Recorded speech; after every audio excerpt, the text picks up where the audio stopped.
Welcome, dear listener. Tonight, we journey back to a time when gods ruled the skies and titans guarded the earth. This is not a tale of battle or conquest.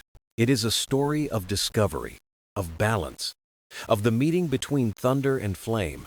High above, the heavens stretched wide, painted with restless clouds. The air trembled with storms, and lightning danced to the voice of Zeus, king of the skies. From his throne on Olympus, Zeus watched over gods and mortals alike. His hand held lightning, his heart carried the weight of order. And yet, something stirred within him, a sense of imbalance, a whisper that the world longed for more. Far below, deep in the hidden places of the earth, a titan kept his silent watch. He was unlike any other, born of living fire.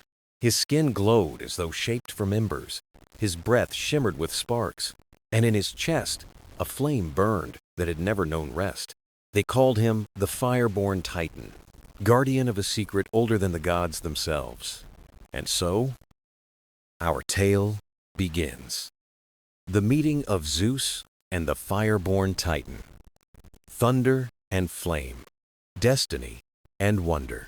Listen, dear traveler.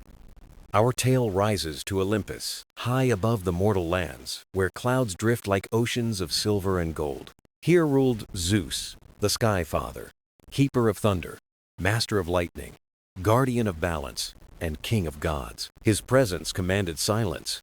His name carried weight. Mortals prayed for rain and justice, and gods looked to him for order. Yet even kings grow restless. Even thoughts wander. From his throne he surveyed the earth. Rivers flowed, mountains stood eternal, fields stretched in sunlight, and people lived their fragile lives below. He cared for them in his distant way. He sent rain when soil was dry, calmed storms when they grew fierce, and watched them dream and build. But in his heart, a question echoed. What more did mortals need? Their nights were long and cold, their tools were weak, their hopes, though bright, seemed fragile against the endless dark. Zeus asked the sky for answers. Clouds swirled, winds carried his thoughts, but silence returned. Even a god knew that power alone could not guide the world. Something deeper was missing. He thought of warmth, of the glow left when lightning faded, of the spark that lingered after storms. Fire, not as destruction, but as creation, not as wrath, but as promise. Stories stirred in his memory. Tales of a titan hidden deep within the earth, not of stone or shadow, but of living flame. The Fireborn Titan. It was said his body glowed like embers at dusk. His breath shimmered with sparks. In his chest burned a flame that never faded. He was older than Olympus, older than the wars that shook heaven and earth. Zeus had never seen him. Yet the thought of the Titan stirred his curiosity, like no storm ever had. Perhaps this Titan carried the key mortals lacked. Perhaps fire was the balance the world needed. On Olympus's highest peak, Zeus stood alone. Gods feasted and laughed below, but their joy could not ease his restless heart. Clouds gathered softly, not in fury, but in contemplation. Thunder rumbled low, like the sky itself was listening. For when a god wonders, the world listens. Zeus closed his eyes. He felt the pulse of the storm, the rhythm of rain, the lightning in his veins. And within it, he sensed something missing. The glow of fire. Perhaps, he murmured, the time has come to seek the one they call Fireborn. A spark of resolve lit within him, not the flash of lightning, but the steady glow of determination.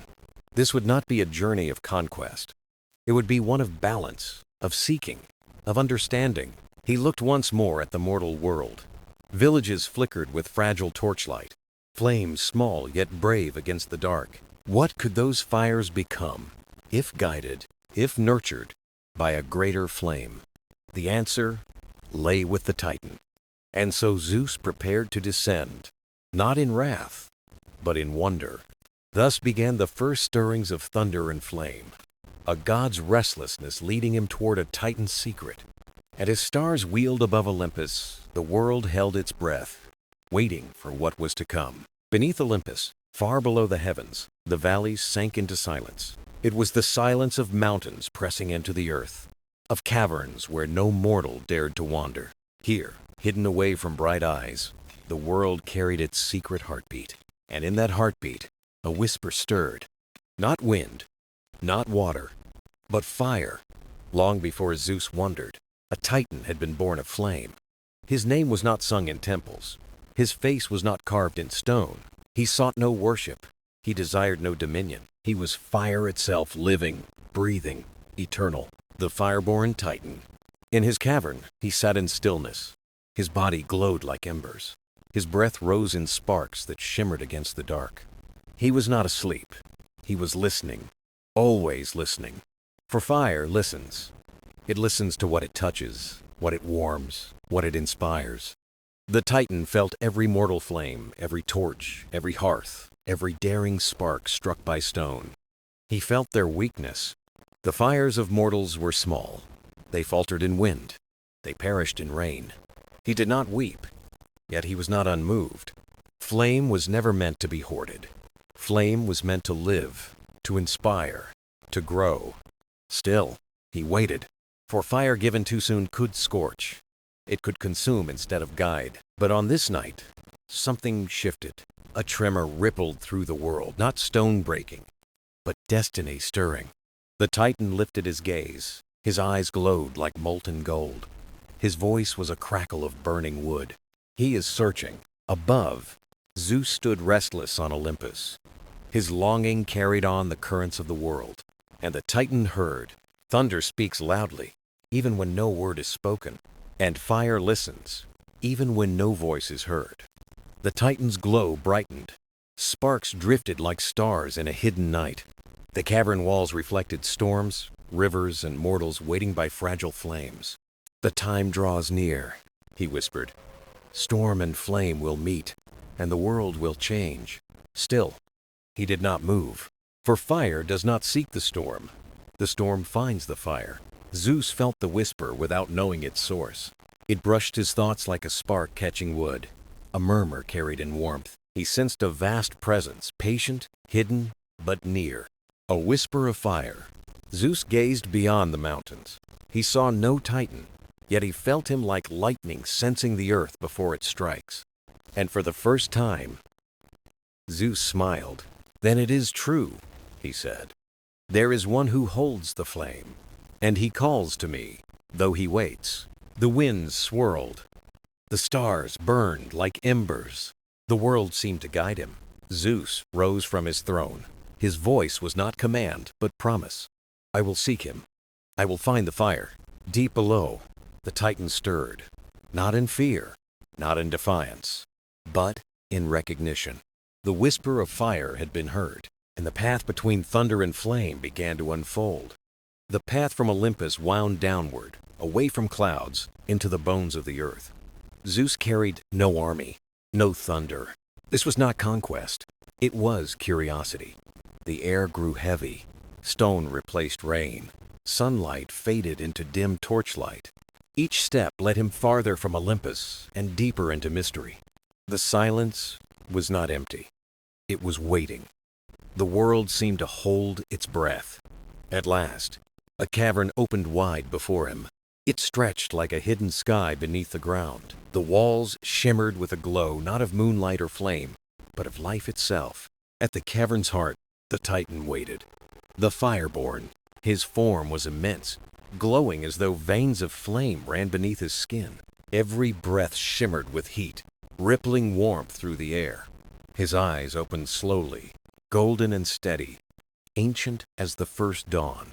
Thunder met fire in silence. Zeus felt no threat, only presence. This was no enemy, no rival. It was a keeper of truths. The Titan's voice broke the silence. "You have come, Sky Father." Zeus inclined his head. His voice was calm, thunder restrained. "I have. I seek the one born of flame. The world whispers of you." The Titan studied him, unhurried, unshaken. "You are the storm, restless and loud. Why leave your throne for silence?" Zeus gazed around the cavern. Sparks drifted like dancing spirits. "Because something is missing," he said. Mortals live beneath my storms, yet their nights are long. Their fires falter. Lightning alone cannot sustain them. The Titan listened, golden eyes glowing brighter. And so you seek fire. Not to claim it, Zeus answered, but to understand it. Fire destroys, yes, but it creates. Mortals try to tame it, yet their flames die. I wonder if balance waits in your keeping. The Titan leaned forward. Warmth spread like a hearth's embrace. You see clearly, Thunderer, he said. Fire is more than destruction. It is memory. It is hope. It is promise. Zeus felt the truth of those words stir within him. The Titan rose, his form blazing brighter, touching the cavern's height. Storm and fire, he said. Two forces shaping the world. Alone, mighty. Together, balanced. Destiny sparked in Zeus's heart. He did not raise thunder. He listened. In the cavern's glow, he found not defiance, but kinship. The Titan revealed himself not as rival, but as guardian of flame. Keeper of light meant not only for gods, but for all the earth. The storm had found the fire, and the fire had chosen to reveal itself to the storm. The cavern glowed with quiet firelight as Zeus stood before the Titan. The air carried no battle, no clash of wills, only a question waiting to be spoken. The Fireborn Titan moved with patience, each gesture calm yet powerful. He regarded Zeus not as a rival, but as a guest in the heart of his domain. You speak of mortals, the Titan said, his voice steady as burning oak. Their fires falter, their torches die, their nights grow heavy with shadow, and you wonder if flame can be theirs. Zeus nodded, his gaze unwavering. They honor us with prayers, but prayers do not banish the dark. They need more than lightning's sudden blaze. They need a flame that endures.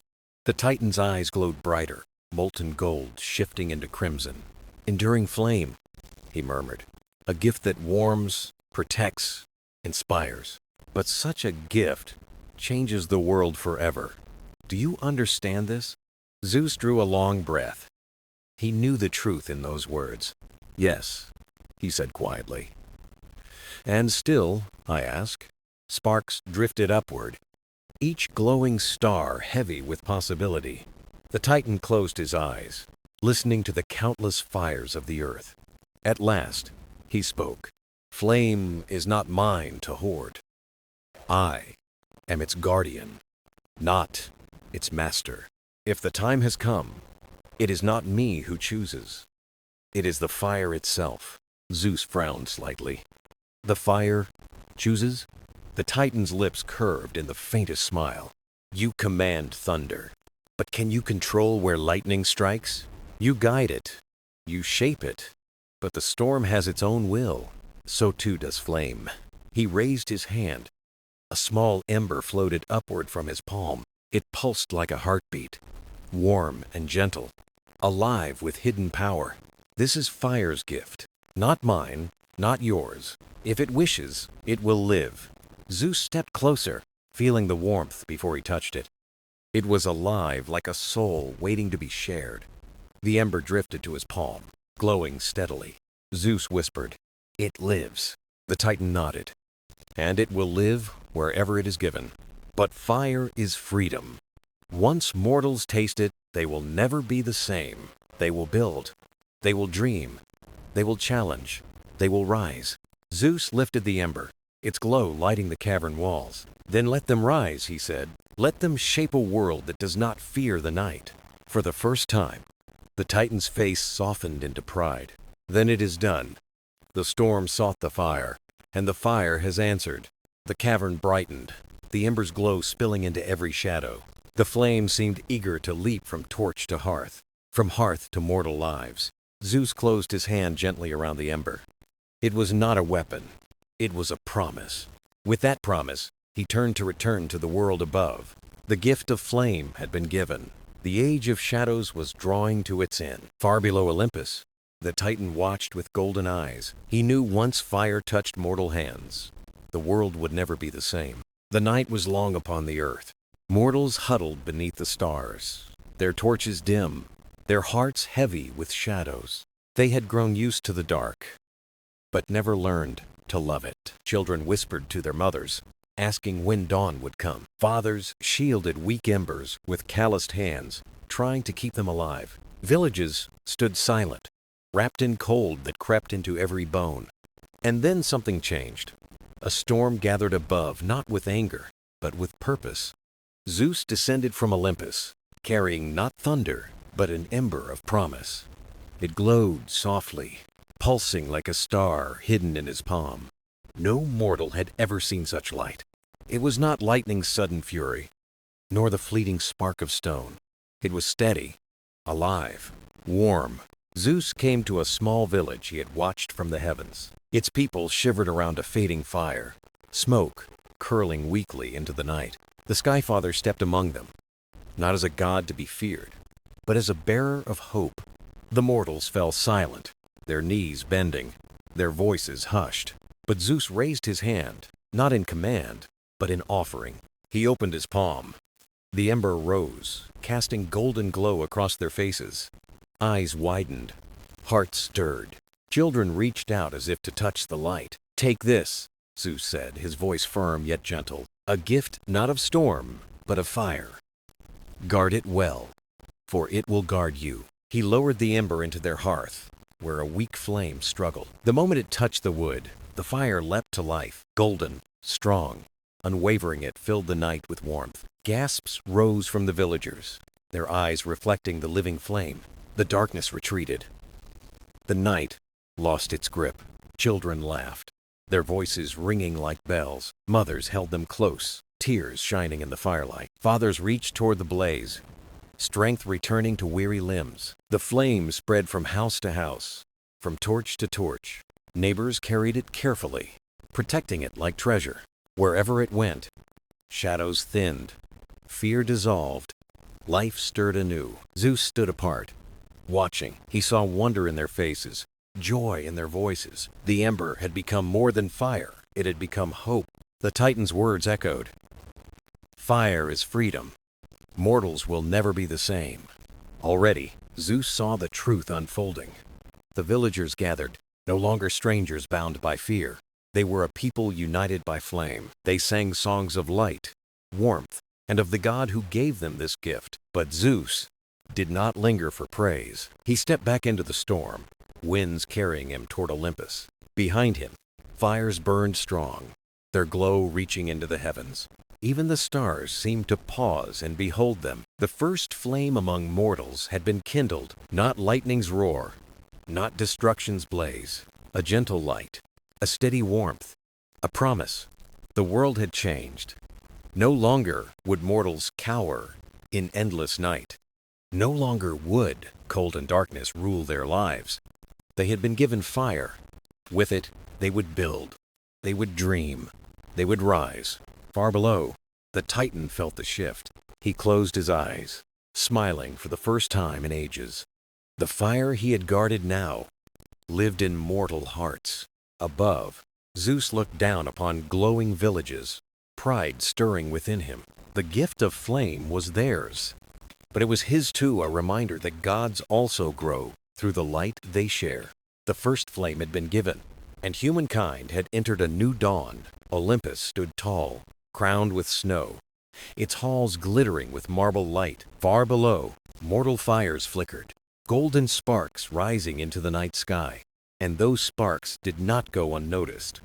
The gods had long looked down on mortals with distance. But now, unease stirred in their immortal hearts.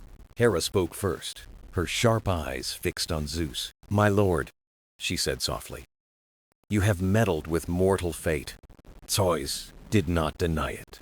He leaned back, watching the smoke of mortal fires drift skyward. "The Titan guarded fire for ages," he said. "Now it belongs to humankind." Hera frowned. "They will rise. They will build. They will question. And in questioning, they may turn against us." Athena tilted her head, thoughtful. "Perhaps that is not a curse," she said. "Fire is knowledge. It may bring them closer to us." Poseidon's voice boomed across the hall, or farther away. "With fire they will forge weapons, challenge seas, and believe themselves gods." The council rippled with agreement and dissent. Some feared the gift, others welcomed it. Zeus did not rise.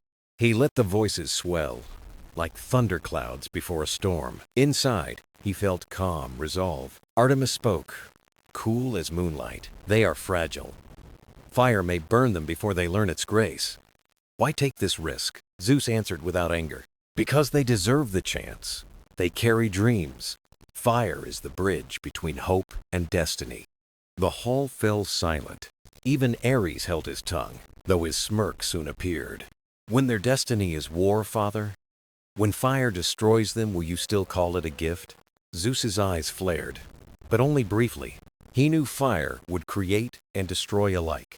Such was the nature of power. It could not walk only one path. Still, he stood by his choice. Better to give them the chance than bind them forever in darkness. Athena nodded slowly, respect in her gaze. You speak not only as king, she said. You speak as one who has learned. Hera's frown softened, though doubt lingered. Poseidon crossed his arms, waves of dissent stirring in his chest, but none openly defied Zeus, for each god knew fire had already taken root. It could not be undone. Outside, Olympus' winds howled, carrying whispers to the mortal world. Below, fires burned bright. Humanity was already changing. Some built forges, shaping stone and metal. Some cooked food, finding strength where hunger once lived. Some gathered at bonfires, telling stories that would outlive them. Zeus walked to the chamber's edge, eyes tracing golden rivers of fire below. For him, the flames were not only light, they were a promise that mortals, fragile though they were, could rise beyond their shadows. Behind him, the gods whispered still, their doubts circling like restless winds. But Zeus knew this was only the beginning. Fire was not the end of the story. It was the dawn of something greater, something even gods could not yet see clearly. And as sparks lit the night, Zeus allowed himself a rare smile. The mortal world had found its flame, and with it, a new chapter of destiny had begun. Deep beneath the mountains, the Titan stirred. His cavern glowed with embers, each one a heartbeat of the earth. For ages, he had been its keeper, its guardian, its prisoner. He felt the shift the moment Zeus gave flame to mortals. It was as if a great weight had been lifted from his shoulders. The burden of guarding fire was no longer his alone. He sat in silence, his vast form outlined by molten light. The cavern whispered with the crackle of burning stone. For the first time in centuries, the Titan's chains felt lighter.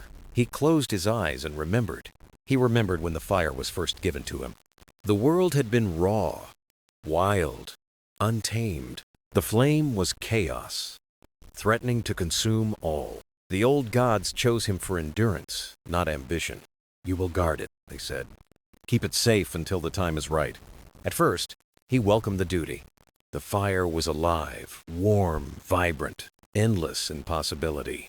He spoke to it in solitude, and it answered in sparks. But as centuries passed, silence grew heavy. The fire longed to be free, to breathe in open air, and the Titan grew weary of denying it. Now, hearing mortal laughter above, he felt relief. Finally, he whispered, his voice like rumbling earth. You are no longer mine alone. The embers flared, as if they too rejoiced. The Titan reached toward molten streams, feeling the heat. It was no longer a weight. It was a gift fulfilled. Yet questions stirred within him. Would mortals cherish the fire or abuse it? Would they build with it or turn it into a weapon? He knew power was never simple, but he also knew fire was not only flame. It was change. He leaned back, sparks dancing around him. He imagined mortals at hearths, telling stories, dreaming of tomorrow. He imagined forges, songs, and dances beneath the stars. And he smiled. Let the gods debate. Let them whisper of danger and rebellion. The Titan knew this was not an end. It was a beginning. He remembered the fire's first whisper to him. I am not meant to be kept. I am meant to be shared. Now, the words rang true. The fire lived where it was meant to be among mortals. The Titan rose, filling the chamber with shadow and flame. He touched the stone walls of his prison, ancient and heavy. Though bound, his spirit felt free. Above, gods doubted. Below, mortals stumbled and learned. But the fire had found its path. And in that, the Titan found peace. The cavern grew quiet again. Molten rock pulsed like a steady heartbeat. He sat, embers flickering, his breath deep and calm. Once he guarded the fire, now he guarded its purpose. He knew mortals would face trials. Their fire would be tested, twisted, even threatened. When that day came, they would need to remember. He closed his eyes, sinking into timeless thought. The fire painted his form in gold and crimson. Though silent, he was not forgotten, for in every spark, every hearth, every torch, there was a whisper of him. The Fireborn Titan, the first guardian of light, the witness to its new journey in the world of humankind. High on Olympus, clouds brushed marble halls, and thunder rolled like a heartbeat. The gods gathered, summoned by Zeus, their voices restless with questions. The fire had already touched mortal lands, and its whispers reached the heavens. Zeus sat upon his throne, lightning curling faintly in his grasp. The council chamber glowed with gold, walls etched with stories of old. Around him, gods assembled, carrying fear, pride, and hope alike. Hera rose first, her voice sharp, her gaze steady as stone. "Mortals now carry fire," she said. "It will change everything." Athena leaned forward, her eyes alight with thoughtful flame. "Change brings wisdom," she said. "Fire will awaken minds and arts." Ares laughed, his voice clashing like iron on iron. "They'll forge weapons. They'll learn war more fierce than ever before." Poseidon lifted his trident, his words deep as the sea. "Mortals are like tides. They'll build, but they'll drown in greed." Demeter's voice followed, soft yet heavy with care. "What of the earth? Fire hungers. They may devour beyond repair." The chamber filled with discord, voices like hammers on stone. Zeus raised his hand, and silence struck like sudden night. "This was no accident," he said. "It was seen, perhaps destined." Hestia spoke softly, her words like a hearth's warm glow. "Fire belongs with them. It is home, story, song, and life." Her truth rippled through the chamber, calming storm-filled hearts. Apollo's voice rose, lyrical yet edged with unease. "If mortals hold fire, will they rise like gods or fall?" Artemis shook her head, her bow resting in silver light. "They are not gods. Let them stumble. Let them learn." The chamber tensed, unity out of reach, doubt heavy in the air. Zeus rose tall as storm peaks, thunder in his voice. "Let it be known. Fire is theirs. Its use is not ours to control." A vast silence followed, as if Olympus itself held its breath. Some gods nodded with acceptance, others frowned with doubt. But the decision was sealed, carved into the heart of Olympus. Fire belonged to mortals now, their triumphs, their errors, their lessons. Outside, winds howled across Olympus, carrying whispers to the world. One by one, gods departed, their thoughts scattered like seeds. Some carried hope, others carried dread. All knew change had begun. Far below, fires glimmered in villages, small yet unyielding in the dark. Orange sparks against deep night, fragile, but alive with promise. The gods could only watch now, powerless to shape its path. The story of fire lived in mortal hands, burning toward destiny. Far below Olympus, mortal villages flickered with new light. Fires glowed in hearths, torches blazed in streets. Smoke curled like prayers. For the first time, mortals felt warmth born from their own hands. Nights no longer swallowed them whole. Shadows bowed before the flame. In a river village, people gathered at dusk around a fire. Children laughed at sparks, imagining them as playful stars. Elders watched in awe, seeing promises their ancestors never knew. But not all hearts were at ease beneath the glow. Some feared the hunger of fire, forests thinning each day. The flames demanded fuel, and mortals learned its true cost. A shepherd named Lysandros stood, his face lit in gold. Not a warrior, nor a leader, yet he felt its weight. He remembered cold nights when wolves prowled and people hid. Now wolves stayed back, but ambition crept into human hearts. Some called fire a tool, others whispered of it as power. Lysandros feared not fire itself, but what men might choose. At the fire's edge, he felt it watching him back. It whispered, alive, asking, waiting for something more. One evening, he sought counsel from the elder, Thera. Her hair was white as ash, her voice strong as wind. "Why does fire weigh on me?" he asked quietly. Thera gazed into flames, eyes reflecting their restless dance. "Because fire is choice," she said, "and choice is heavy." Her words echoed in him long after embers dimmed. He saw mortals differently, some built, some sharpened blades. The fire revealed their hearts, bright or consuming. Soon disputes spread among villages over wood and flame. Some hoarded forests, others demanded fire for all. Arguments flared hotter than flames, whispering of greater conflict. Lysandros walked by the river, his thoughts heavy. Thera's words returned, "Choice demands wisdom, but pride burns fast." That night, a voice rose softly from the fire. "You see the burden," it said. "Guide them." He trembled, unsure if dream or truth. But the flame embraced him with warmth and weight. The gift of fire was not ease, it was a test. Winter drew near. Villages clung tighter to their flames, but divisions deepened life for some, dominion for others. The mortal burden was clear: wield fire without ruin. Lysandros resolved to stand at the center of this trial. No god, no king, just a man with fire's call. Yet perhaps that was enough, for flame lived in all. If mortals learned to guard it wisely, they'd prove worthy. Above, the gods watched in silence, storms quiet in their eyes. They saw quarrels, struggles, and fragile hope glowing below. The fire had left Olympus forever. It lived now in mortal hands, both burden and blessing. And so the story began, not with certainty, but with flame. The flame became part of mortal life, no longer a marvel but a need. It warmed their homes, shaped their tools, and lit the darkness of night. Yet beneath the glow, unease stirred like smoke carried by wind. Freedom was a gift, but every gift carried shadows waiting to appear. Lysandros felt this weight more deeply than most in his village. He had heard the fire's whisper, a voice soft as ember breath. It asked him to guide, yet he doubted his worth. What right had a shepherd to bear the burden of choice?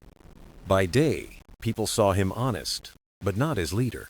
By night, he dreamed of fire-consuming forests and home. He woke with fear, the hearth no longer comfort but warning. Thera, the elder, noticed his silence and heavy steps. "You carry more than one's soul should," she told him gently. "Even a gift feels like a curse when misunderstood."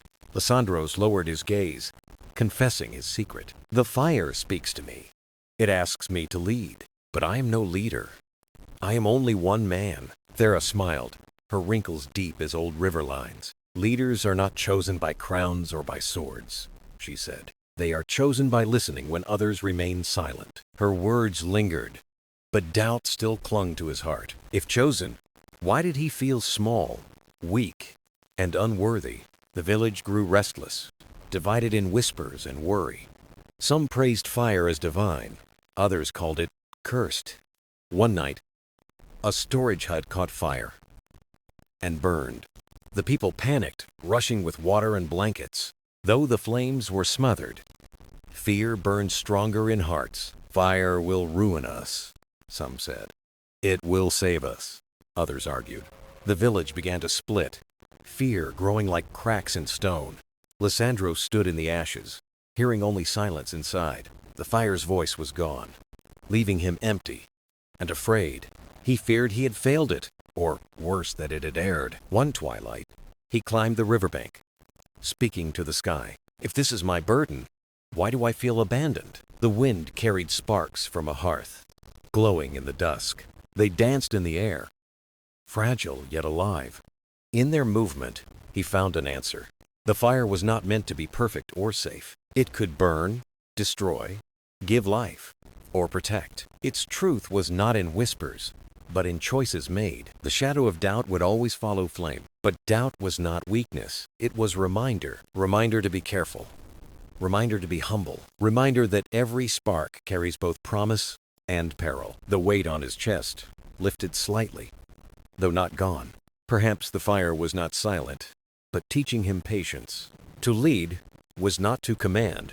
but to balance doubt and hope. He returned to the village, where arguments still flared. This time, he did not remain quiet. "The fire is not curse or blessing," he said. "It is both, and it is ours to shape." The words did not end quarrels, but they sowed courage, and courage, like fire, could spread from one to many. Above, the gods looked down from their golden thrones. Some mocked mortal weakness, others admired resilience. Zeus remained silent, lightning glinting faintly in his eyes. The burden was heavy, but so was mortal strength. And even in shadows, the fire still burned.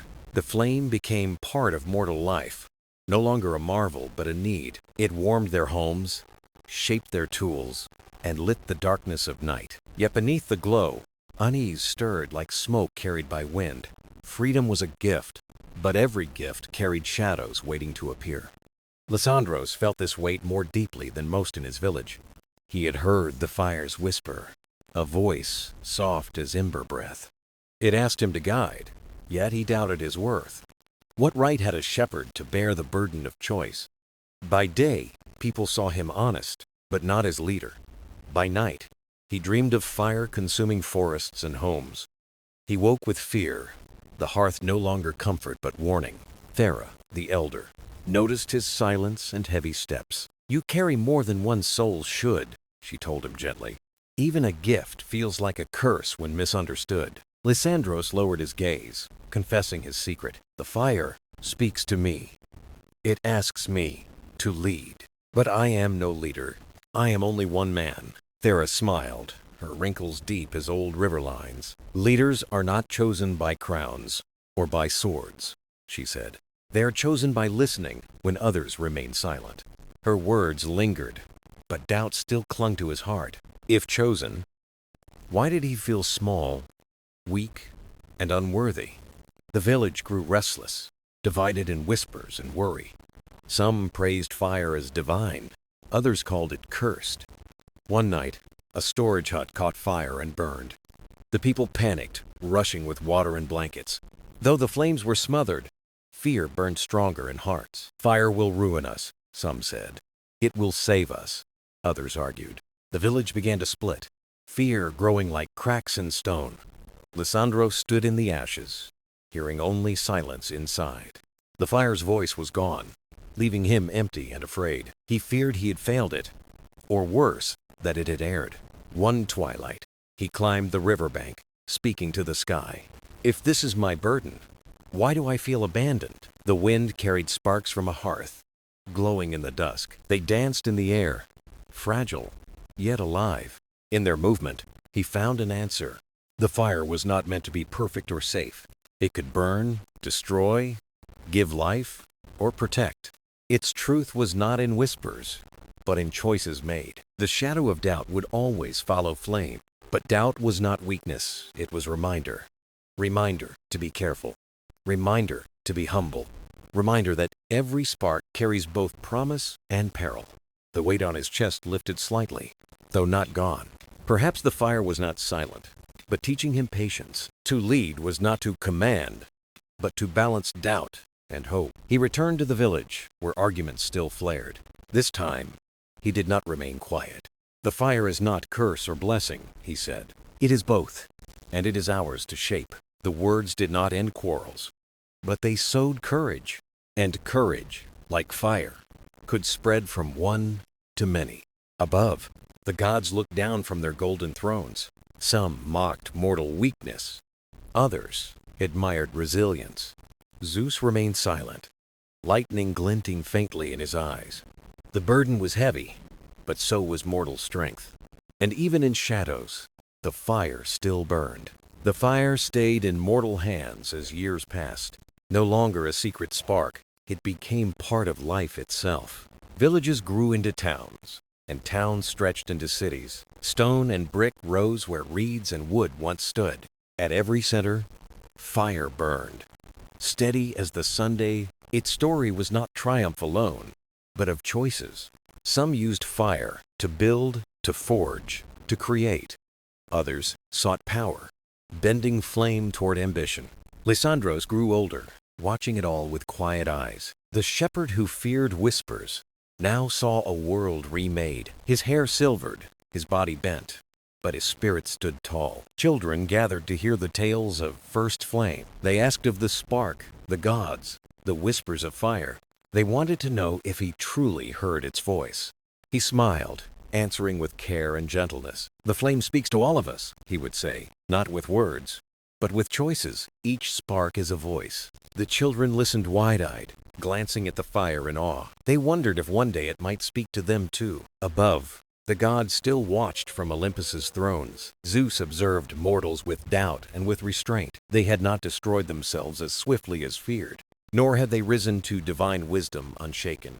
They stumbled, quarreled, dreamed, and failed, yet built again. Hera admired their resilience, Athena their cleverness. Even Ares found their stubborn fire worth watching. But Zeus alone remained cautious, knowing power's cost.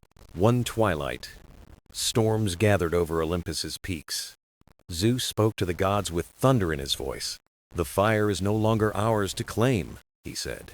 "It belongs to mortals now, their burden, their trial." Some gods demanded to reclaim it, fearing destruction. Others warned it was too late to unravel fate. Zeus silenced them with a lifted hand. "We cannot shield them," he declared. "Let them walk." On earth, Lysandros gave his final teaching.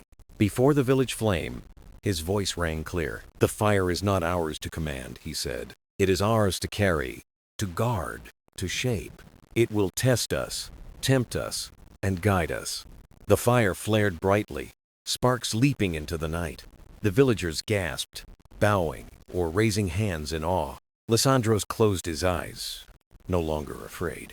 The fire's voice would live beyond his years. It would echo in hearts, in hands, in choices. The flame was never just a gift. It was a mirror, showing who mortals might be. Generations would rise and fall like waves. Kingdoms would be built and broken apart. Empires would blaze bright, then fade into ash. But fire would remain, restless and eternal. It was divine favor and mortal burden alike. The tale of the Fireborn Titan would not end. It lived in sparks, in torches, in hearths lit at night. The flame endured, and so too did the story. For as long as fire burned, the tale would never die.